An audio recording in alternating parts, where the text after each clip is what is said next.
السلام عليكم ورحمة الله وبركاته.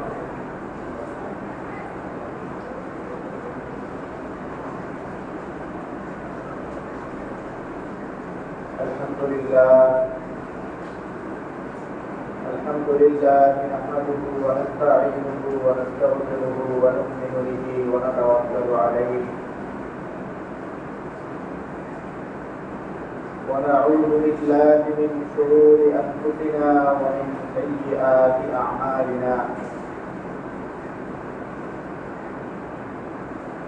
من يهده الله فلا مضل له ومن يضلله فلا هادي له. ونشهد أن لا إله إلا الله وحده لا شريك له. ونشهد أن سيدنا ومولانا محمدا عبده ورسوله صلى الله عليه وعلى آله وأصحابه وبارك وسلم. أما بعد فأعوذ بالله من الشيطان الرجيم. بسم الله الرحمن الرحيم.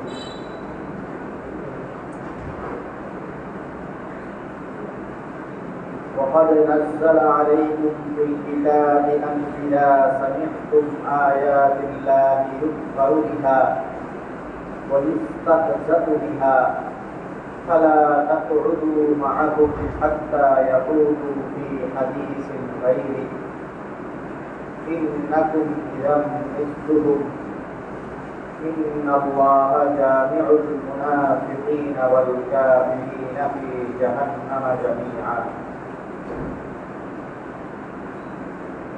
وقال الله سبحانه وتعالى إن الله لا يغفر أن يشرك به ويغفر ما دون ذلك لمن يشاء.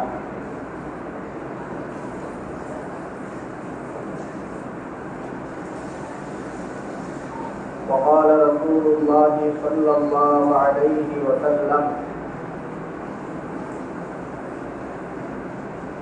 إن من أكبر الكبائر الإشراك بالله أو كما قال النبي صلى الله عليه وسلم. اللهم صل على محمد وعلى آل محمد كما صليت على إبراهيم وعلى آل إبراهيم إنك حميد مجيد. اللهم بارك على محمد وعلى آل محمد كما باركت على إبراهيم وعلى آل إبراهيم إنك حميد مجيد. سبحانك لا علم لنا إلا ما علمتنا إنك أنت العليم الحكيم. মহান আল্লাহ পাক রব্বুল আলামিনের দরবারে অসংখ্য শুকরিয়া জ্ঞাপন করছি, যিনি আমাদেরকে অন্যান্য জুমার ন্যায় আজকেও জুমার নামাজ আদায়ের জন্য পবিত্র ঘর মসজিদে আসার তৌফিক দান করেছেন। আলহামদুলিল্লাহ। মুহতারাম হাজিরিন, আপনারা মোটামুটি সবাই আজ করতে পারতেছেন। আগামী সপ্তাহটা প্রায় পুরাটা সপ্তাহই একটা বিশেষ গোষ্ঠীর জন্য বিশেষ একটা সপ্তাহ।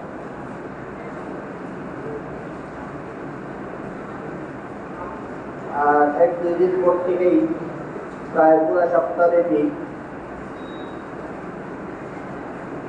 হিন্দুদের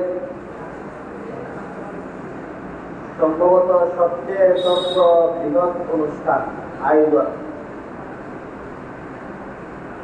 দুর্গা পূজা শুরু হবে।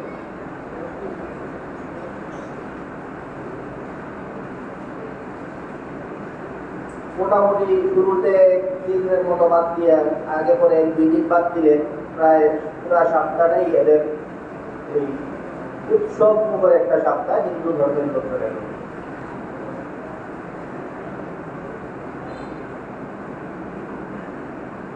তো হিন্দু ধর্মের লোকজনের জন্য এই উৎসব মুখর একটা সপ্তাহ। এই সপ্তাহে এই পূজা এবং পূজা কেন্দ্রিক বিভিন্ন আচার অনুষ্ঠান, এই সময়গুলোতে মুসলমানদের যারা নিজেদেরকে মুসলমান হিসাবে আমরা পরিচয় দিই, এই সময়ে আমাদের বিশেষ সতর্কতা অবলম্বন করব। পূজার সময়টাতে মুসলমানদের বিশেষভাবে সতর্কতা অবলম্বন না করলে কোনো সময় বড়সড় গুনার মধ্যে লিপ্ত হইতে হয়, কখনো কখনো বেশি অসতর্কতার কারণে ঈমান বিধ্বংসী কার্যকলাপে পর্যন্ত অনেক মুসলমান অংশগ্রহণ করে। তো এই কারণে হিন্দুদের এই পূজার সময়টাতে মুসলমানদের খুব সতর্ক থাকা লাগবে। কি ধরনের সতর্কতা অবলম্বন জরুরি? এই কারণে এই পূজা এটা আসলে কি জিনিস, আর এই পূজা কেন্দ্রিক মুসলমানদের চিন্তাধারাগুলি কি, সেই বিষয়ে আমরা দু একটা কথা আপনাদের সামনে বলি। হিন্দু যারা বা সনাতন ধর্মী বলে যারা নিজেদেরকে, কোরআন এবং হাদিসের ভাষায়, শরীয়তের ভাষায় এরা হইল মুশরিক। শরীয়তের ভাষায় এরা মুশরিক। মুশরিক মানে হইল যারা শিরকে লিপ্ত। আল্লাহ তাআলাকে মানার পাশাপাশি যারা আল্লাহর সাথে আরো অনেককে বিভিন্ন কার্যকলাপে শরীক করে।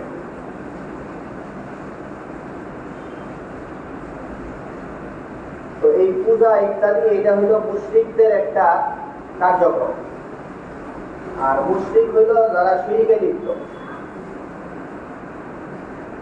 তো আরো ভালো করে মুশরিক চেনার জন্য আমরা উদাহরণ যদি দেই, তাহলে নবী সাল্লাল্লাহু আলাইহি ওয়াসাল্লাম যখন ইসলামের দাওয়াত মক্কায় দিতেছিলেন, ওই সময়ে নবী সাল্লাল্লাহু আলাইহি ওয়াসাল্লামের যেই শত্রুতা যাদের সাথে গড়ে উঠছিল, আবু জাহেল, আবু লাহাব, এরাই হলো মুশরিক।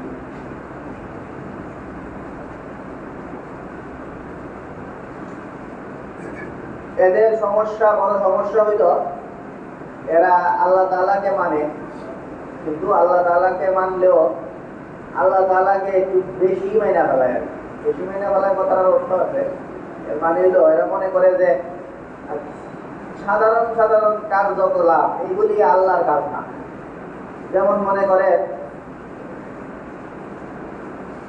আপনাদের, আমরা যদি জিজ্ঞেস করি যে আমাদেরকে জীবন ধারণের জন্য আমাদের রিজিক দান করেন কে, তাহলে আপনাদের উত্তর কি? রিজিক কে দেন? আল্লাহ তাআলা। আমরা যদি অসুস্থ হই তাহলে আমাদেরকে সুস্থতা দান করার মালিক কে? আল্লাহ তাআলা। মুশরিকদের কথা হইল যে আল্লাহ এত পাওয়ারি আর আল্লাহ এত বড় যে মানুষের রিজিক দেওয়া, মানুষকে সুস্থ করা, এই টাইপের ছোটখাটো কাজ এগুলো আল্লাহর সাবজেক্ট না, এটা আল্লাহ অন্য কাউকে দিয়ে রাখছে, যে এটা তোরাই করিস। এদের প্রতিমা, এরা তাদেরকে পূজা টুজা করে, এইসব অনেকের কাছে আল্লাহ তাআলা এইসব গাইডে এইসব দিয়া আল্লাহ তাআলা এগুলোতে নাই। আল্লাহ তাআলা দুনিয়া সৃষ্টি করছেন, আসমান জমিন সৃষ্টি করছেন, সৃষ্টি জগতের যাবতীয় বিষয় সৃষ্টি করছেন। এই তো হেভিওয়েট কাজ যেগুলো, এগুলি আল্লাহ তাআলা করে রাখছেন। তো এত বড় বড় কাজগুলি আল্লাহ তাআলা কইরা পরে ওই সুস্থ করা, রিজিক দেওয়া, বাকি কার্যক্রম যা আছে সৃষ্টির পরে ওগুলোর বেশিরভাগই আল্লাহ বিভিন্ন দায়িত্ব দিয়ে রাখেন। ওদের কাছ থেকে ছায়া ছায়া করে নিতে হয়, এগুলির জন্য আল্লাহর কাছে পাইতে হয় না। এই হলো এদের চিন্তাধারা মুশরিকরা।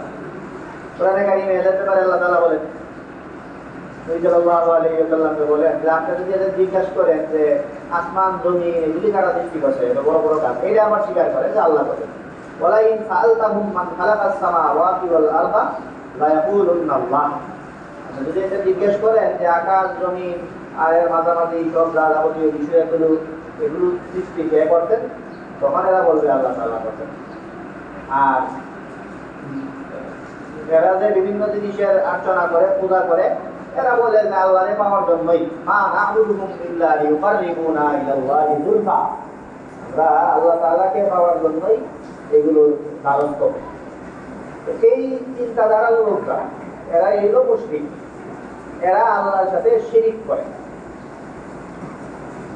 শিরিক, কুফর, কাফের, মুশরিক এদের একটু পার্থক্য, শিরিকের পরিচয়, ভয়াবহতা, এইসব বিষয় একটা সাবজেক্ট এই সময়ে আমরা পরে বলবো। আমরা যে বিষয়টা নিয়ে আজকে বিশেষভাবে বলতে চাচ্ছি সেটা হলো এই যে পূজা, এই পূজাটা হলো এমনি তো একজন সাধারণত আমাদের মুসলমানদের মধ্যে নিজে মুসলমান এই একটা জিনিস ভিতরে থাকে, এটার বহিঃপ্রকাশ সময়ে সময়ে হয়।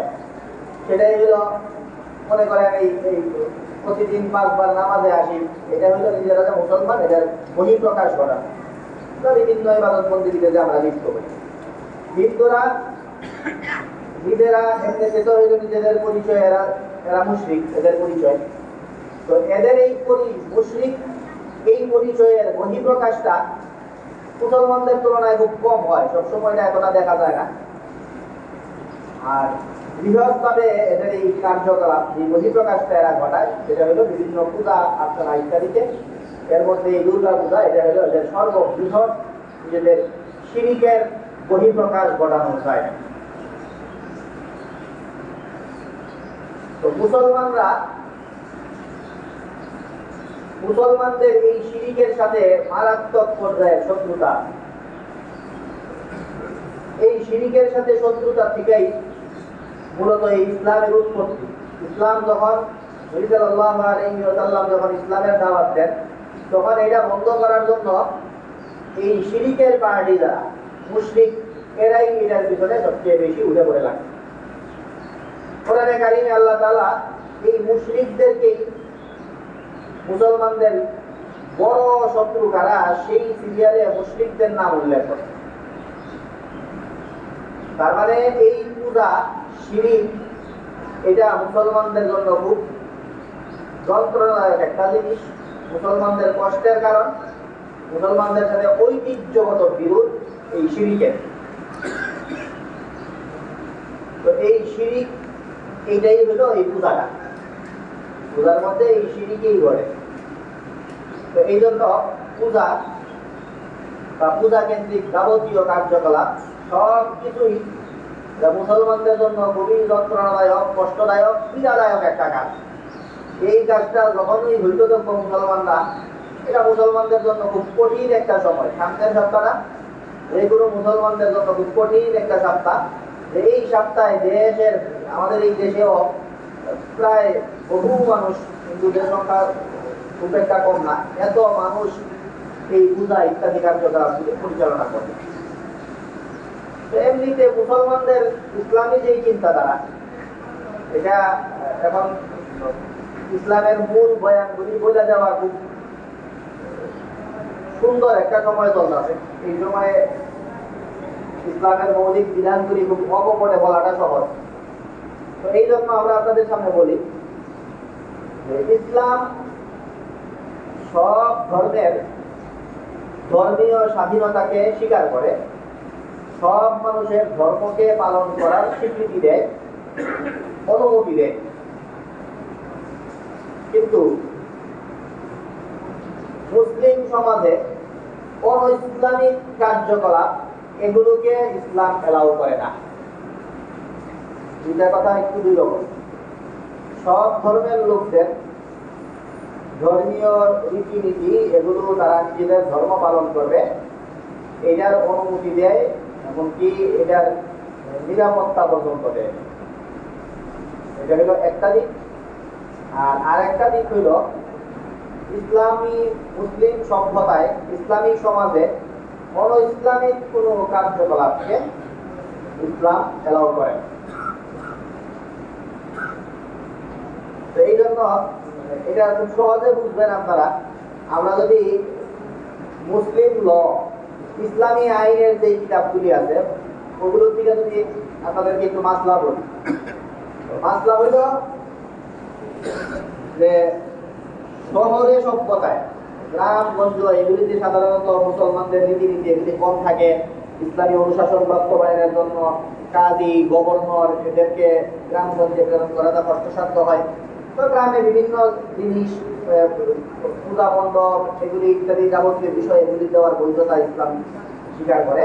কিন্তু মুসলিম শহরে সভ্যতা, যেখানে মুসলমানদের সন্তানরা বড় হয়, ওই শহরে সভ্যতায় প্রকাশ্যে অনইসলামিক কোন কার্যকলাপ এটা করা ইসলামে নিষেধ। তাদেরকে আলাদা করে একদম শেষ জায়গায় এক ঘুরে করে গোপন জায়গার মধ্যে সেই নিজস্ব বলয়ের ভিতরে পূজা ইত্যাদি পালন করা বা যে কোনো ধর্মে তাদের কার্যকলাপ পরিচালনা করা, এটার স্বীকৃতি ইসলাম দেয়। ওইখানে কোনো মুসলমান যদি বাধা দিতে যায় সেটাকে প্রতিহত করার দায়িত্ব ইসলামী সরকারেরই। পূজা করা বা যা করা, যে কোনো কিছুর নিরাপত্তা দেওয়া মুসলমানদের দায়িত্ব, ইসলামী সরকার থাকলে ইসলামী সরকারের সেই দায়িত্ব। কিন্তু আবার আরেকটা জিনিস সাথে মেনটেন করতে হয়, সেটা হইল যে ইসলামী সভ্যতায় মুসলিম সমাজের মধ্যে মুসলমানরা বসবাস করে যেই সমাজে, সেই সমাজে পূজার কার্যকলাপ বা এগুলোর ভ্যালিডিটি যা কিছু আছে এগুলো নিয়ে আসতে দেওয়া যায় না। এটা মানতে একটু কষ্ট হয় আর কি অনেকের। এটা কি বলা হয়েছে, এটা বুঝার জন্য আর একটু সহজে বলি যে ইসলামী মুসলমানরা এইটারে বাধা তো দিলে সমস্যা। এখন তো ইসলামী শাসনও নাই, এগুলো আরো ভুল বার্তা যায়, আরো মানুষজন কি আবি দাবি বলে, এই জন্য অনেকে এই স্টেপগুলি নেয় না। নিজেদের ব্যাপারে আবার স্টেপগুলি নেয়। নিজেদের ব্যাপারে মানে আপনারা বিভিন্ন জায়গায় দেখবেন, আমাদের ইয়েতেও গত বছরও আপনারা জানেন এই রবিউল আউয়ালে ঈদে মিলাদুন নবী নিয়া একটু মারামারি হয়েছিল, বড় সড়ো মারামারি, 6 একজন মারাও গেছিল। ব্রাহ্মণবাড়িয়াতে নিয়মিত এটা নিয়ে ঝগড়াঝাটি বাঁধে। এগুলির উপলক্ষটা কি নিয়ে বাঁধে এই কারণেই যে তোমরা ব্রাহ্মণবাড়িয়াতে একটা অঞ্চলে, শহরের বাহিরের অঞ্চলে, ওইখানে সুন্নিদের বেশ বড় সড়ো আখড়া আছে, আপনাদের পরিচিত মুখ গিয়াসুদ্দিন তাহেরি বা অনেকেই দিকে আছে। তো ওইখানকার মুসলমানদের মেজরিটি মুসলমান, এদের বক্তব্য হইল যে এটা অনইসলামিক কার্যকলাপ। এই অনইসলামিক কার্যকলাপ মিলাদুন নবীর রেলি, এটা বেদাতি কার্যকলাপ, এটা ইসলামী সমাজের সাথে মিলে না। এই জন্য এই অনইসলামিক কার্যকলাপ যেটা, এইটা রেলি শহরের ভিতরে ঢুকতে দিব না, আমরা জোর করে বাধা দিয়ে প্রতিহত করবো। এই জন্য এই শহরের বাহিরের মোড়ে লাঠি সোটা নিয়ে মারমুখী অবস্থানে থাকে যে এই দিকে এদেরকে ঢুকতে দিব না। তো পুলিশের সাথে যেটা মারামারি হয়েছিল গত বছর, এটাও একই দাবি যে এরা এদের এই গ্রামের অঞ্চলের গ্রামের ভিতরে করবো, মেইন রোডে এরা এটা নিয়ে উঠতে পারবে না। এই উদাহরণটা দিচ্ছি আমরা, এটা খুব সহজে বোঝার জন্য। আপনারা চিন্তা করলেই বুঝবেন যে মুসলমানরা নিজেদের মধ্যেই একটা, যেটারে সংখ্যাগরিষ্ঠ মানুষজন মহাত্মিক বাস্তবিক অর্থে যারা ইসলামী চিন্তাবিদ, এরা যেটারে মনে করেন যে না এটাও ইসলামের সাথে যায় না, এইটারে শহুরে সভ্যতায় চলতে দেওয়া যায় না, যেটা পূজা, শিরিক, আল্লাহরে গালাগালি, আল্লাহর সাথে অন্য কাউরে শরীক করা, আল্লাহকে অপমানিত করা, এই কার্যক্রম এটা তো স্বাভাবিকভাবেই বুঝে আছে যে মুসলিম সভ্যতা এটা কোনোভাবেই চলতে পারে না। এটারে জোর করে প্রতিহত করতে হবে যে পূজার কোনো রেলি, পূজার কোনো কার্যকলাপ, পূজার মণ্ডপ, পূজার স্টেজ, এগুলো মুসলমানরা, বেশিরভাগ সংখ্যাগরিষ্ঠ মুসলমানরা যেই অঞ্চলে থাকে এই অঞ্চলে এগুলি কিচ্ছু করতে দেওয়া যাবে না। এটা খুবই যৌক্তিক কথা। এটা হয় না দেখা মাথায় ঢুকে না যায় এগুলি কি আছে, এরা পূজা করবো, এদেরটা এরা করুক। কিন্তু বাস্তবতা এটাই এবং ইসলামী কিতাবাদি, ইসলামী লর কিতাবাদিতে এটাই শরীয়ী চিন্তাধারা। শরিয়া আইন কায়েম হইলে, যারা শরিয়া আইন কায়েম ইসলামী রাজনীতিবিদ, এরা মুখে জোরে বলবো না, বিভিন্ন জিনিস ভয়ে বলা যায় না, এরা বলবো না, বললে দেখো এরা কি ইসলাম কায়েম করবে। কিন্তু ইসলাম এটাই যে শহুরে সভ্যতায়, মুসলিম সভ্যতায়, সমাজে পূজা চলতে দেওয়া যাবে না, পূজার কোনো কার্যকলাপ করতে দেওয়া যাবে না। এটাই হলো ইসলামের দিক। তাদের নিজস্ব জায়গা ঠিক করে দিবে, সেটা মুসলমানরা তাদেরকে বলবে ওই জায়গায় করো, সেখানে বাধা দিবে না। কোনো মুসলমান বাধা দিলে ওই মুসলমানদের প্রতিহত করবে, সেগুলি সব ঠিক আছে, নিরাপত্তাও দিবে এই হল। কিন্তু মুসলমানদের বাচ্চারা ভুল বার্তা পাবে, মেসেজ পাবে। মুসলমানরা বেশিরভাগ যে অঞ্চলে বইরা উঠছে, মুসলমানের সমাজে অবুধ সন্তানদের সামনে দিয়ে এগুলি যাবে, এরা এগুলির প্রতি আকৃষ্ট হবে, এদেরকে এগুলির প্রতি এরা দেখে দেখে বিভিন্ন অপরাধ, গুনাহ ইত্যাদিতে লিপ্ত হবে। এই ধরনের কোন সিচুয়েশনে যেন মুসলিম সমাজে তৈরি না হয়, এটা নিশ্চিত করা, এটাই হলো ইসলাম। তো পবিত্র মৌলবাদী টাইপের ওয়াজ হয়ে গেছে আর কি, এটাই আসল বাস্তবতা। মৌলবাদী ওয়াজই এখানে প্রযোজ্য। এই হলো পূজা। পূজা নিয়ে এইটা হইলে তো আপনাদেরকে সতর্ক করার দরকার ছিল না, কিন্তু এটা তো আর হবে না, আপনাদের সামনে দিয়ে এখন পূজা হবে। এবং তাদের বলা উচিত, ইসলামী রাজনীতি যারা করে তারা ক্ষমতায় আসলে বলা উচিত যে আমরা আসলে এটা করবো, কিন্তু এরা ভিতরে ভয়ে এগুলি বলবে না। এরা বলবে তো না, ওই উল্টা বলে এরা বলবে যে আপনারা বুক খুলাইয়া পূজা করেন, উল্টাটা বলবে। আর এটা খুব দুঃখজনক, যেটা বলার এটা তো সাহস নাই, বলবো না, ঠিক আছে, কিন্তু এর উল্টাটা বলে বুক খুলাইয়া। ধর্ম উপদেশটা এই প্রতি বছরই বেশ লাগায়, গতবারও বেশ খুলাইয়া জানালা করছে, এইবারও কিন্তু মিটিং বলছে বুক খুলাইয়া আপনারা পূজা করেন। এই জন্য এই পূজা করলে পূজার মধ্যে মুসলমান সমাজের লোকজনের অংশগ্রহণ, এই অংশগ্রহণটা, এটা পূজায় অংশগ্রহণ বিভিন্ন স্টেপ, আপনাদের স্টেপ বিশ্লেষণ ব্যাখ্যা আমরা যদি সামনে সময় হয় সেই সময় বিশ্লেষণ করব। কিন্তু এই পূজার সপ্তাহ আসতেছে, এর আগে আমরা পাইকারি ভাবে আপনাদেরকে সতর্ক করি যে পূজার কোন ধরনের কার্যকলাপ, এগুলোর সাথে দেখতে যাওয়া, চান্দা দেওয়া, খুব ভালো একটা কাজ হয়েছে। কয়েকদিন আগে একটা দাবি উঠছে, আমরা বারবার এটা বলি যে পূজার মধ্যে বিভিন্ন স্টেপের নিষেধাজ্ঞার স্টেপগুলি কি। এর মধ্যে হালকা পাতলা একটা নিষেধাজ্ঞা, সেটা হইল যে পূজা উপলক্ষে মুসলমানের সংখ্যাগরিষ্ঠ মুসলমানের সন্তানরা পড়ালেখা করে। সংখ্যাগরিষ্ঠ কি, বেশিরভাগই তো দেখা যায় যে প্রায় শিক্ষা প্রতিষ্ঠানে সবই মুসলমান, মুসলিম অনেক জায়গায় নাই। তো মুসলমানরাই সে পড়াশোনা করে, এইরকম শিক্ষা প্রতিষ্ঠান পর্যন্ত পূজা উপলক্ষে বন্ধ দেয়। তো এই পূজা উপলক্ষে এটা বন্ধ দেওয়া, এটা খুব খারাপ কাজ।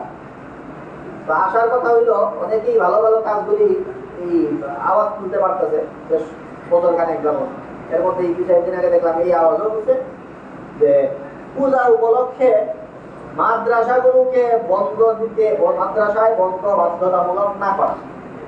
আমরা কোন মাদ্রাসা যেগুলি আছে এগুলি তো যতই যাই করে এগুলি বন্ধের প্রশ্নই আসে না, উঠেই না, এগুলি তো কেউই বন্ধ দেয় না, এটা তো অকল্পনীয়। তো অন্যান্য মাদ্রাসা যেগুলি, আপনার সরকারি মাদ্রাসা যেগুলো, মাদ্রাসা এর মানে হইলো এখানে অমুসলিম থাকে। তো এই আওয়াজটাও উঠছে যে মাদ্রাসা বন্ধ হইতে পারে না পূজা উপলক্ষে। মূলত মুসলমানদের সন্তানদের বা মুসলমানরা তাদের কোনো কার্যকলাপ পূজা উপলক্ষে স্টপ করতে পারে না। পূজাকে রেসপন্স করে কোনো কাজ মুসলমানদের হইতেই পারে না। তো এই কারণে এগুলি বন্ধ তো আর আমাদের হাতে নাই। আমাদের হাতে যেটা আছে দেখতে যাওয়া, বেশি আবিগে হইয়া ঠান্ডা দেওয়া, আরো বেশি আবিগে হইয়া এরারে তোমরা পূজা করো, আল্লাহরে বকো আমি আছি তোমাদের সাথে, এটা বলা, শুভেচ্ছা তোমরা সুন্দরভাবে করো সব, এইগুলি বলা, উৎসাহ দেওয়া। রাষ্ট্রীয় পর্যায়ের লেভেলগুলি আরো মারাত্মক সময় বলছি, বিভিন্ন সময় আরো যদি বলা দরকার বলবো। আর যে একটা কথা বলি সর্বশেষ, পূজা নিয়ে, পূজায় দেখতে না যাওয়া, পূজার মধ্যে অংশগ্রহণ না করা, এগুলির ব্যাপারে হযরত ওমর রাদিয়াল্লাহু তাআলার একটা বক্তব্য বলি। হযরত ইব্রাহিম আলাইহিস সালামের একটা অবস্থান বলি। হযরত ইব্রাহিম আলাইহিস সালাম উনি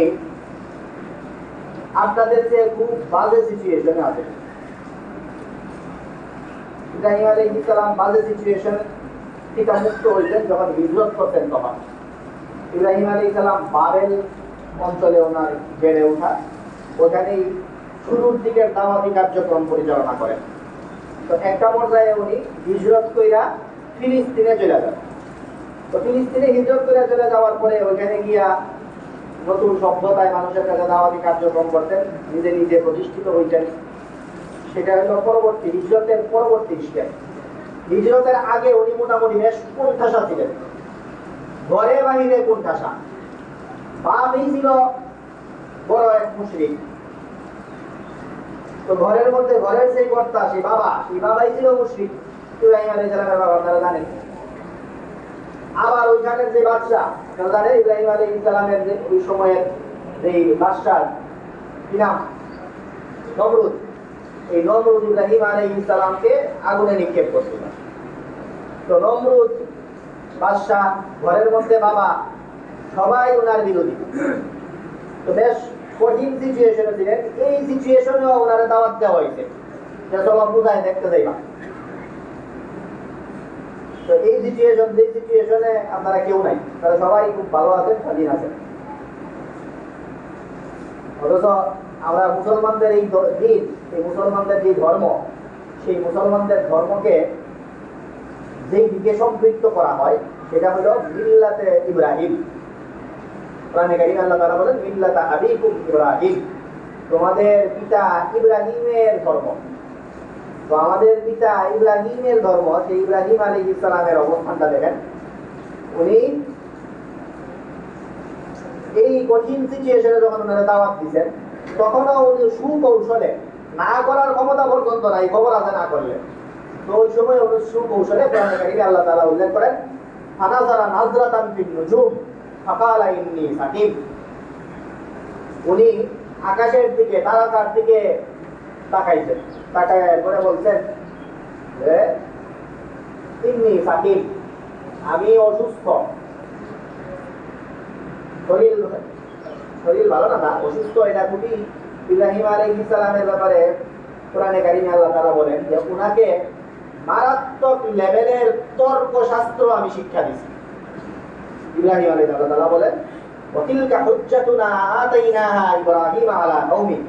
এগুলো হলো তর্কশাস্ত্রের হাই লেভেলের নিয়ম কানুন, যেগুলো ইব্রাহিমকে আমি শিখাইছি। তো ইব্রাহিম আলাইহিস সালাম বলতেন ইন্নী সাকিম, আমি সাকিম। সাকিম শব্দে দুইটা অর্থ একসাথে প্রদান করে। একটা হইল মানসিক অসুস্থতা, আর একটা হইল শারীরিক অসুস্থতা। তো কাউরে যদি কয় যে চলো যাই, ও যদি বলে আমি অসুস্থ, সবাই ধরে নেয় যে এর মনে শরীর খারাপ। তো ইব্রাহিম আলাইহিস সালাম এমন এক শব্দ চয়ন করছেন, যেই শব্দ চয়নের অর্থ হইল দুইটা। এমন ডিজাইনে বলছেন যে মানুষজন মনে করে ওনার শরীর খারাপ, রাইখা চলে গেছে, কিন্তু শরীর খারাপ তো আসলে ছিল না, কিন্তু এটার আরেকটা অর্থ আছে, সেটা হলো মন খারাপ। তো ইব্রাহিম আলাইহিস সালাম সুকৌশলে এই শব্দ চয়ন কইরা এই কঠিন সিচুয়েশনে যেখানে বাধ্য করবে ওনাকে যাইতে, সেখান থেকে রক্ষা পাওয়ার জন্য কৌশলী বক্তব্য প্রদান করে পূজায় যাওয়া থেকে নিজেকে বিরত রাখছেন। তো সেই ইব্রাহিম আলাইহিস সালামের ধর্মের, ইব্রাহিম আলাইহিস সালামের নাকি আমরা মুসলমানদের এই জাতির পিতা হিসাবে আমরা পরিচয় দিতে গর্ববোধ করি। সেই ইব্রাহিম আলাইহিস সালামের এই অবস্থান ছিল। এই জন্য সেই ইব্রাহিম আলাইহিস সালামের সন্তানেরা, এরা যদি নিজেরা সব প্রণোদিত হইয়া কোনো ঠেলা ধাক্কা বাধ্যবাধকতা কিচ্ছু নাই, এমনি পূজা দেখতে চলে যায়, এর সে দুঃখজনক আর কিছু হইতে পারে। এই জন্য কোনো মুসলমান পূজা রিলেটেড কোনো অ্যাক্টিভিটি এগুলোর সাথে কেউ আমরা সম্পৃক্ত হব না। সর্বশেষ ওমর রাদিয়াল্লাহু তাআলা আনহুর বক্তব্য দিয়ে আমরা শেষ করি। ওমর রাদিয়াল্লাহু তাআলা আনহু বলেন, তোমরা বিশেষভাবে এমনিতেই অপ্রয়োজনে মুশরিকদের সাথে, অমুসলিমদের সাথে উঠা বসা চলাফেরা এগুলি প্রয়োজন ছাড়া কইল না। আর বিশেষভাবে এদের ধর্মীয় উৎসবের সময়গুলোতে এদের সাথে সম্পৃক্ততা থেকে দূরে থাকো, কেননা অমুসলিমদের উপরে বিশেষ সময়গুলোতে, অর্থাৎ তারা যখন তাদের ধর্মীয় উৎসবগুলি পালন করে, ওই সময়ে আল্লাহ তাআলার গজবগুলি নাযিল হয়। তো এই জন্য এই সময় তাদের সঙ্গে তোমরা থাকলে এই গজবের ভাগীদার মুসলমানদের হওয়া লাগবে। এই কারণে বিশেষ এই উৎসব মুখর সময়টা, এই সময়টাতে এদের সঙ্গ অবশ্যই তোমরা ত্যাগ করো। আল্লাহ পাক রব্বুল আলামিন আমাদের এই সামনের এই ভয়ঙ্কর সপ্তাহ, পূজার সপ্তাহে শুরু হইতেছে পরশুদিন টিকা। তো এই সময়টাতে মুসলমানদেরকে আমাদের সতর্কতার সাথে এই সময়টা অতিবাহিত করার তৌফিক দান করুন। আলহামদুলিল্লাহ।